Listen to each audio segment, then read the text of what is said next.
Je m'appelle Cynthia, j'ai 32 ans, installée dans la Drôme depuis 3 ans et demi, un peu plus maintenant même, ouais. Voilà, on est venu dans la Drôme pour fabriquer de la bière. Et moi, c'est Rémi, donc 34 ans. Pareil, on s'est installé au même moment depuis cette belle aventure qu'on a créé la brasserie en 2013, décembre 2013, on a vendu nos premières bières. Ouais. Vous êtes mariés? Oui, Ouais. marié, un enfant. Trop officiel le truc. Alors ouais, au début, en fait, on a visité pas mal de locaux ici sur le secteur de Cray. Et en fait, on y allait un peu au culot. On a vu cette poterie qui était avec des grands bâtiments. On s'est dit, qui sait, ils ont peut-être des bâtiments disponibles vu que la poterie, ça fonctionne encore, mais un peu moins qu'avant quand même. Et donc on est allé au culot voir le potier et il nous a dit ah bah ouais ça tombe bien, moi il y a le local là-haut qui me sert plus beaucoup parce que son activité avait un petit peu réduit. Et du coup ça s'est fait comme ça de fil en aiguille. En plus il s'est trouvé qu'il y avait une super haute source qui coulait au pied du local.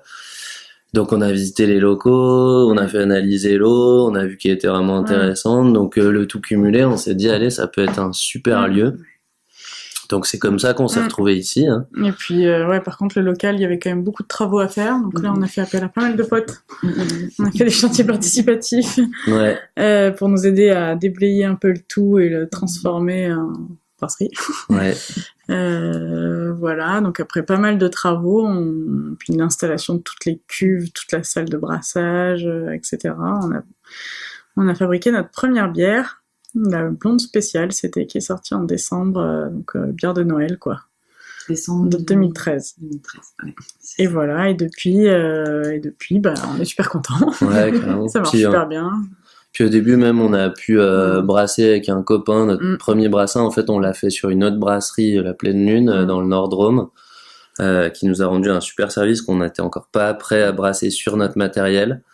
Et du coup, c'est l'occasion de le remercier parce qu'il nous a bien dépanné pour sortir notre première bière à Noël, faire un petit peu de trésorerie, le temps de pouvoir brasser notre deuxième brassin dans la foulée sur notre matos à nous, quoi.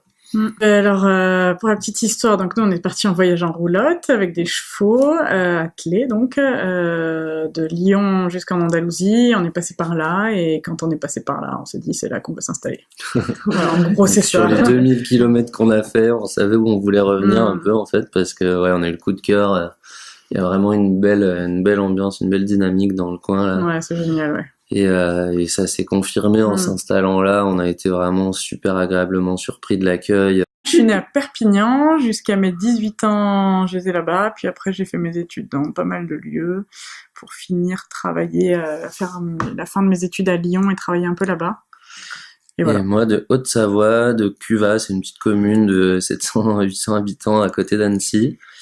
Et voilà, on s'est rencontrés à Lyon avec Cynthia, mais on avait envie de retourner dans une belle campagne parce qu'en fait, on est quand même plutôt issus de la campagne, même si on a vécu en ville un moment. Non, mais il y a les deux cas de figure. Il y en a soit qui ont grandi à la campagne comme nous, qui ont vécu un moment en ville et qui ont vraiment ce souhait de retourner dans une campagne accueillante, soit d'autres qui s'installent là parce qu'ils ont envie de vivre en accord avec leurs principes et que la ville, au bout d'un moment, il y a quand même des limites. Enfin, c'est un autre cadre de vie, c'est plus de stress, enfin voilà, mais donc ouais, il y a les deux cas de figure, ouais. Oula, alors moi je travaillais dans une agence de communication à Lyon, rien à voir, j'étais consultante. Ouais. Et moi dans l'environnement, donc dans des collectivités locales, sur des programmes environnementaux. Tu vas du coup changement de vie quand même quand même un petit peu, ouais. Ouais, carrément, ouais, on a eu une bonne transition et on regrette, enfin vraiment pas parce que même de revenir à Lyon, ça me fait bizarre, j'ai pas trop envie d'y rester. Ouais. On est tellement mieux ici. Pour les valeurs, pour le fait de vivre en accord avec nos principes, d'avoir notre petite activité, pour toutes ces raisons, on est vraiment super heureux d'avoir fait cette transition et travailler de nos mains, c'est tellement agréable. Et puis en fait, c'est une campagne qui est hyper dynamique. C'est pas comme si on était au fin fond de je ne sais quelle campagne où il se passait rien. Là, tous les week-ends, on a des tonnes de trucs à faire. Il y a des concerts, des spectacles. Bon, il n'y a pas tant de musées, ça, c'est sûr. Mais sinon, entre mars et octobre, c'est la folie, quoi. On peut pas tout faire tellement. Ouais, du coup, on a mis notre petite pierre aussi là-dessus parce que c'était l'idée en créant une petite fabrique de bière artisanale. On voulait aussi proposer des concerts, des spectacles, enfin de la vie culturelle. Et du coup, depuis le début, en fait, dès le premier été, on a proposé des concerts à la brasserie, et puis maintenant on en fait aussi à côté, là, dans la salle de spectacle du Bled, et qui est à 1 kilomètre de la brasserie. Et du coup, c'est vrai que c'est cool aussi de pouvoir allier l'utile à l'agréable en proposant notre bière dans des beaux petits moments comme ça de concert en live avec des super musiciens. C'est auto-formé, on faisait ça dans notre cuisine pendant longtemps. Et après, Rémi, il a fait une formation à La Rochelle, là, qui est un diplôme universitaire.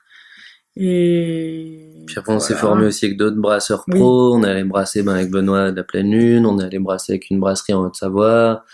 On a petit à petit acquis comme ça des compétences entre nos petits essais dans la cuisine qui étaient pas tout le temps excellents, et puis des brassins avec des brasseurs installés. Pas pire, on a fait des très bonnes recettes. Les 4 premières recettes qu'on a sorties commercialisées, c'était du fruit de notre travail dans notre petite cuisine, hein. En roulotte, on a vraiment creusé cet aspect-là de créer notre petite activité. On avait envie de faire une activité manuelle qui soit vraiment liée à une matière première très simple, donc là une céréale, et en même temps le côté festif et convivial de la bière nous a direct plu aussi. Donc voilà, ça liait pas mal de trucs qu'on avait envie de faire et de vivre, quoi, et du coup on s'est lancé là-dedans. Faudrait regarder l'histoire, on sait même pas exactement, oui, sûrement qu'il y a eu une période d'exode rural comme partout en France, mais en tout cas, là, c'est sûr que depuis au moins une décennie ou deux, c'est vraiment l'inverse. Il y a vraiment énormément de nouveaux arrivants. Après, je pense Toutes aussi... les communes sont en développement en nombre d'habitants. Après, je pense qu'il y a 10-20 ans, c'était plutôt des Belges et des... il y a eu pas mal de résidences secondaires à un moment donné. D'ailleurs, qui venaient en mode résidence secondaire et qui ont un peu pourri les villages. Il y a eu un déclin autour des années 2000 de la poterie, 90-2000. Donc là, forcément, il y a eu un peu un recul en activité, mais tout de suite dans la foulée, quand même, il y a eu plein de nouveaux arrivants qui sont installés en tant que paysans, artisans. Là, en tout cas, quand on est arrivé, nous, il y a 3 ans et demi, 4 ans, on cherchait des locaux. Adulphi, c'était impressionnant, tout était vide. Les locaux étaient vraiment beaucoup à vendre. Adulphi a créé, c'est impressionnant. Aussi, dans les petites villes, quand même, il y avait des tonnes de locaux à vendre, à louer, machin. Et là, maintenant, c'est un truc de fou. C'est tout en train de se remplir. Il y a vraiment une super belle dynamique là. Depuis qu'on est arrivé, hein. C'est ça. C'est pas lié à nous, mais pour autant. Non, mais c'est vrai, mais je pense qu'on s'est installé à un moment où ça remontait. Puis là, quand même, on est dans un moment où tous les jeunes se posent vraiment des questions sur ce qu'ils ont envie de faire dans leur vie. On fait tous des études et en même temps, quand on a notre diplôme en poche et qu'on commence à travailler dans les bureaux, on se dit mais quel est le sens de ma vie? Du coup, j'ai vraiment l'impression que tout le monde se repose ces questions-là et retourne dans les régions un peu dynamiques comme ça. Trop du sens, quoi, je pense. En tout cas, il y a plein de jeunes comme ça ici, quoi, c'est sûr. C'est vrai que ici c'est drôle, c'est que, si on regarde sur nos amis, la moitié au moins, voire les 2/3, ils sont auto-entrepreneurs, artisans, à leur compte, quoi. Ils ont voulu créer un truc à eux. Oui, alors qu'à la base, ils faisaient pas ça. Alors qu'à la base, ils faisaient pas du tout ça, Ils ont voulu s'installer dans le lieu. En fait, c'est le lieu qui prévaut un peu, et ensuite on se dit qu'est-ce qu'on va pouvoir faire dans ce lieu-là. Cool, on a envie de faire ça. C'est plus compliqué. Puis c'est aussi, comme tu dis, question d'envie de faire un travail qui nous correspond, et du coup, souvent, ça passe par se le créer soi-même, ce travail, quoi. Non, on n'a pas d'influence directe, mais moi, ça me semble être indirect. C'est que nous, comme d'autres, c'est peut-être ça qui donne envie à d'autres de s'installer, de se dire que c'est possible. C'est de créer des produits un peu bio, locaux, de revenir sur une démarche un peu artisanale, de consommer un peu mieux.